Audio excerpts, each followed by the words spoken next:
Start करते हैं transmissibility of force. Transmissibility of forces.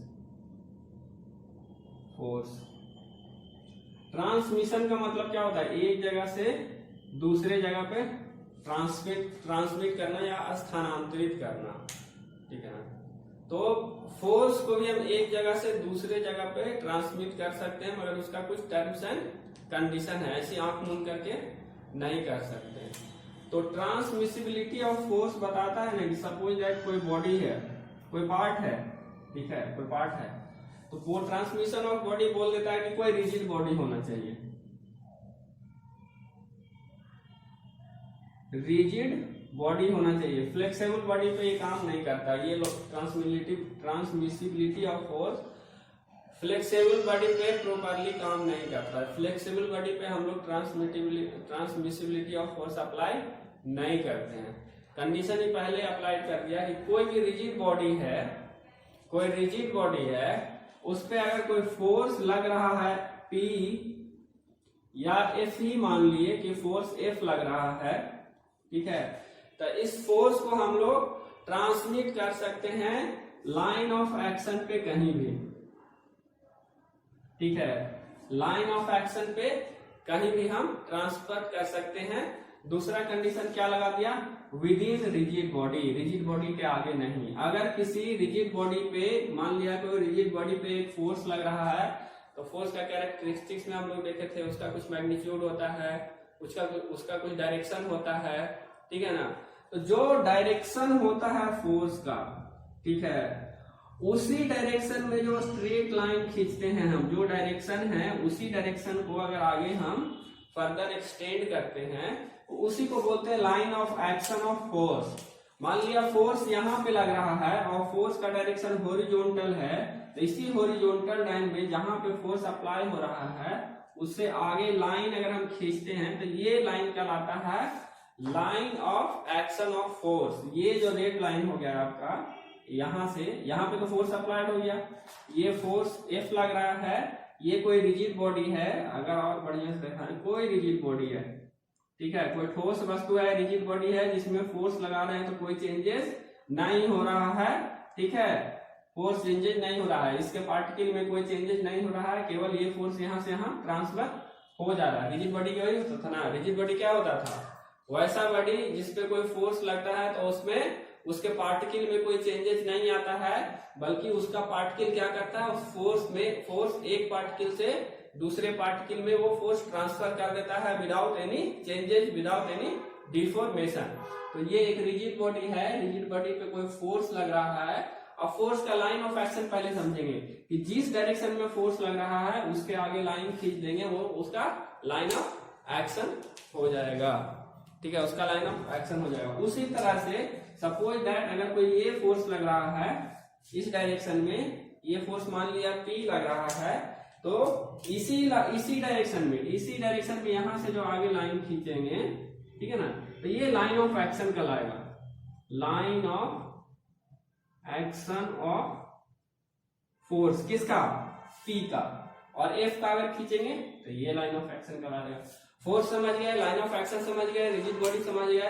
अब ट्रांसमिसिबिलिटी ऑफ फोर्स समझते हैं। तो ट्रांसमिसिबिलिटी ऑफ फोर्स कहता है आपको कि जिस डायरेक्शन में फोर्स लग रहा है किसी रिजिड बॉडी पे, उस डायरेक्शन में फोर्स के लाइन ऑफ एक्शन पे, ठीक है ना, उस फोर्स का जो एक्शन ऑफ लाइन है या लाइन ऑफ एक्शन है, जिस डायरेक्शन में एक्ट करता है, उस पे ये फोर्स कहीं पे भी हम ट्रांसफर कर सकते हैं। सपोज ये फोर्स यहाँ पे लग रहा था, उसको हम यहाँ पे ट्रांसफर कर सकते हैं F को, या यहाँ पे भी ट्रांसफर कर सकते हैं, यहाँ से F फोर्स हम ट्रांसफर कर सकते हैं यहाँ पे, मगर with in the rigid body और along the line of action of force। जिस डायरेक्शन में लग रहा है उसी डायरेक्शन में, ठीक है ना, किसी दूसरे डायरेक्शन में हम चेंज नहीं कर सकते हैं। जिस डायरेक्शन में फोर्स लग रहा है उसी डायरेक्शन में हम उसी लाइन ऑफ एक्शन पे कहीं पे भी, यहाँ पे इंफिनिटी पॉइंट होगा तो कहीं पे भी हम इस फोर्स को ट्रांसफर कर सकते हैं। उसका मैग्नीट्यूड सेम रहेगा, डायरेक्शन सेम रहेगा, केवल लाइन ऑफ यहाँ पे जो फोर्स लग रहा है तो मान सकते हैं यहाँ पे भी लग रहा है। मान लिया ये P फोर्स है 10 न्यूटन का और इसका लाइन ऑफ एक्शन इस डायरेक्शन में है, तो ये 10 न्यूटन का फोर्स जो यहाँ पे लग रहा था उसको हम यहाँ पे भी ट्रांसफर कर सकते हैं, अपने रिक्वायरमेंट के हिसाब से यहाँ पे भी ट्रांसफर कर सकते हैं, यहाँ पे भी ट्रांसफर कर सकते हैं। फर्क क्या पड़ेगा इसका? फर्क देखिए नेचर में पड़ जाएगा। देखिए यहाँ पे अगर फोर्स आप मान रहे हैं कि यहाँ पे फोर्स लग रहा है तो ये क्या है, पुश कर रहा है, फोर्स तो P ही है, F ही है, ठीक है। इसका कोई मैग्नीट्यूड है, मान लिया 15 न्यूटन का है, 15 न्यूटन के फोर्स से इस बॉडी को यहाँ पे मान रहे हैं तो ये इसको पुश कर रहा है, ठीक है।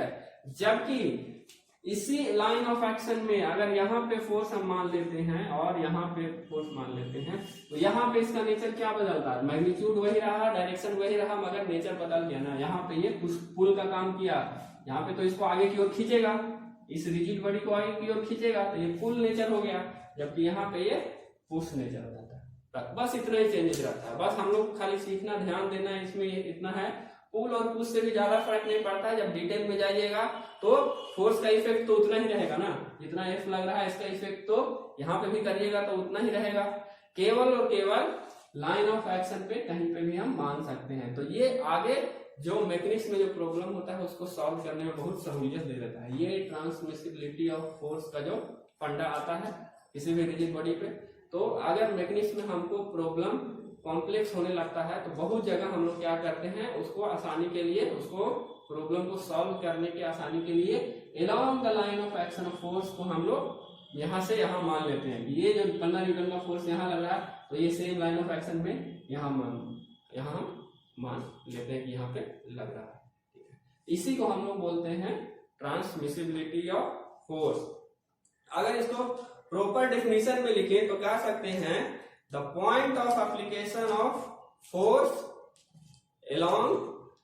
along the action of force can be changed within any rigid body. The points of application of force can be changed along the line of action of the force within the rigid body. Rigid body यहाँ से यहाँ तक किया ना, तो within the rigid body at any point while magnitude and direction remain same. While magnitude and direction remain same.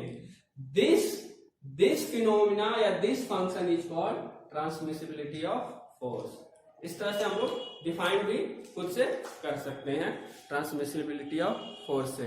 Definite कभी कभी पूछता है एग्जामिनेशन में, तो इस तरह का कोई डायग्राम बना दीजिएगा या किसी भी तरह का कोई एक रिजिड बॉडी बना दीजिएगा, उस पे मान लीजिए कोई फोर्स लग रहा है किसी पॉइंट पे, एक डॉटेड लाइन खींच करके लाइन ऑफ एक्शन दिखा दीजिएगा, इस फोर्स को कोई नाम दे दीजिएगा एफ, अगर मैग्नीट्यूड देना है तो मैग्नीट्यूड भी आप लोग दर्शा दीजिएगा, ठीक है, 10 न्यूटन 20 न्यूटन अपने मान सा। उसके बाद आप लोग इस फोर्स को किसी एक और पॉइंट पे मान लिया या इसी पॉइंट पे आप लोग चेंज करके दर्शा दीजिएगा, 2 लाइन नीचे में लिख दीजिएगा। The transmissibility of force can be defined as the force, the magnitude of force within rigid body along the line of action. We can change any point, ठीक है ना। तो वो इस तरह से करके डिफाइन कर दीजिएगा तो आपको मार्क्स मिल जाएगा, ठीक है। तो ट्रांसमिसिबिलिटी ऑफ फोर्स ये था, ठीक है। इसके बाद